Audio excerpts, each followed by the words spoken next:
नमस्कार, मैं ललित चौधरी। आप देख रहे हैं द लोकमंच। महाराष्ट्र गवर्नमेंट नए नए खुलासों से बैकफुट पर आ गई है। बीजेपी कोई भी मौका नहीं छोड़ रही है महाराष्ट्र सरकार को घेरने की, लेकिन महाराष्ट्र गवर्नमेंट के खिलाफ एक के बाद एक नए नए खुलासे सामने आते ही जा रहे हैं। आपको पता है, सचिन वाजे केस सामने आया, उसके बाद में परमवीर सिंह का खुलासा हुआ अनिल देशमुख को लेकर। अब आईपीएस रश्मि शुक्ला ने एक बहुत बड़ा खुलासा किया है, जिससे आदित्य ठाकरे, उद्धव ठाकरे, अनिल देशमुख बहुत बुरी मुसीबत में पड़ते हुए नजर आ रहे हैं। इनके साथ साथ और भी बहुत सारे नेता हैं जो फंस सकते हैं। दरअसल बात यह है कि आपको पता होगा, बीजेपी के लीडर एक्स सीएम रह चुके देवेंद्र फडणवीस ने एक प्रेस कॉन्फ्रेंस जारी करके उद्धव ठाकरे सरकार का एक घोटाला खोला था, पुलिस महकमे में ट्रांसफर घोटाला, जिसके लिए मोटी रकम वसूली जाती थी। मतलब यह है कि पुलिस वालों का ट्रांसफर करके, ऑफिसरों का ट्रांसफर करके उनसे मोटा पैसा लिया जाता था। इसकी जांच रश्मि शुक्ला ने की। रश्मि शुक्ला ने डीआईजी से परमिशन मांगी। उन्होंने डीआईजी को बताया कि ऐसे ऐसे पुलिस महकमे में ये सब काम चल रहा है। डीआईजी ने परमिशन दी कि इनका फोन टैप किया जाए। रश्मि शुक्ला ने फोन टैप करना स्टार्ट किया तो तकरीबन 6.3 जीबी की कॉल रिकॉर्डिंग का डाटा सेव कर लिया गया और वो डाटा रश्मि शुक्ला ने डीआईजी को दे दिया। ये बात बहुत पहले की है, मतलब ज्यादा टाइम की नहीं है। उस टाइम पर महाराष्ट्र गवर्नमेंट ही थी, मतलब शिवसेना की सरकार चल रही थी महाराष्ट्र के अंदर। डीआईजी ने वो सारे दस्तावेज अनिल देशमुख को दे दिए थे, यानी कि गृह मंत्री जिनके अंडर में पूरा पुलिस महकमा आता है। लेकिन यहां पर बड़ी बात यह है कि ये जो अब खुलासा किया है रश्मि शुक्ला ने, इसके बारे में बताया है कि मैंने ये सब काम किया था और रिपोर्ट भी अनिल देशमुख तक पहुंचा दी थी, लेकिन उसके बाद भी कोई एक्शन नहीं लिया गया। इसी खुलासे पर अब उद्धव ठाकरे सरकार रश्मि शुक्ला के खिलाफ एक्शन चाहती है।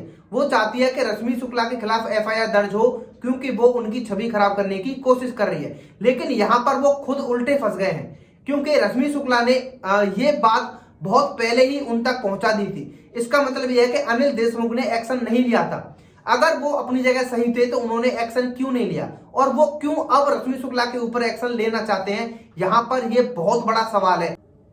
जाहिर सी बात है, रश्मि शुक्ला ने ओपनली एलिगेशंस लगाए थे उन नेताओं के जो कि मोटी रकम वसूल कर ये सब ट्रांसफर करवाते थे। अगर ये नेता अपनी जगह सही होते तो जाहिर सी बात है उस टाइम पर रश्मि शुक्ला के अगेंस्ट में एक्शन लेते, क्योंकि अगर मेरे ऊपर कोई एलिगेशन लगा रहा है, ठीक है, अगर मैं अपनी जगह सही हूं तो जाहिर सी बात है मैं सामने वाले के खिलाफ एक्शन जरूर लूंगा। लेकिन वो एक्शन इन्होंने नहीं लिया, क्योंकि कहीं ना कहीं ये सारे के सारे लिप्त थे इस मामले में। अब कहा जा रहा है कि रश्मि शुक्ला की ये जो कॉल रिकॉर्डिंग उन्होंने जो सेव की थी 6.3 जीबी की, वो इन सभी लोगों को पता थी, जिसमें ये बड़े बड़े जो लेवल पर बैठे हैं नेता, इन सभी के पास में वो रिपोर्ट थी और कहीं ना कहीं इन सभी को पता था कि ये धांधलीबाजी चल रही है, जिसमें आदित्य ठाकरे का नाम सामने आया, उद्धव ठाकरे, अनिल देशमुख और भी कई नाम है जो कि रश्मि शुक्ला की रडार में है, क्योंकि ये 6.3 जीबी की जो कॉल रिकॉर्डिंग थी ये सभी इन नेताओं की ही थी। तो डीजीपी ने वो रिपोर्ट अनिल देशमुख को सौंप दी थी, लेकिन अनिल देशमुख के तरफ से कोई भी एक्शन नहीं लिया गया। तो अब वो रश्मि शुक्ला के खिलाफ एक्शन क्यों चाहते हैं? दूसरी सबसे बड़ी बात, वो डायरेक्ट रश्मि शुक्ला के खिलाफ एक्शन क्यों ले रहे हैं? अगर वो अपनी जगह सही है तो वो डायरेक्ट केंद्रीय जांच एजेंसी से मांग क्यों नहीं करते कि जांच होनी चाहिए इस मामले की? जाहिर सी बात है, दूध का दूध और पानी का पानी साफ हो जाएगा। अगर आप लोग अपनी जगह सही हैं तो जांच की मांग कर सकते हैं। डायरेक्ट रश्मि शुक्ला के ऊपर एक्शन लेने का क्या मतलब बनता है?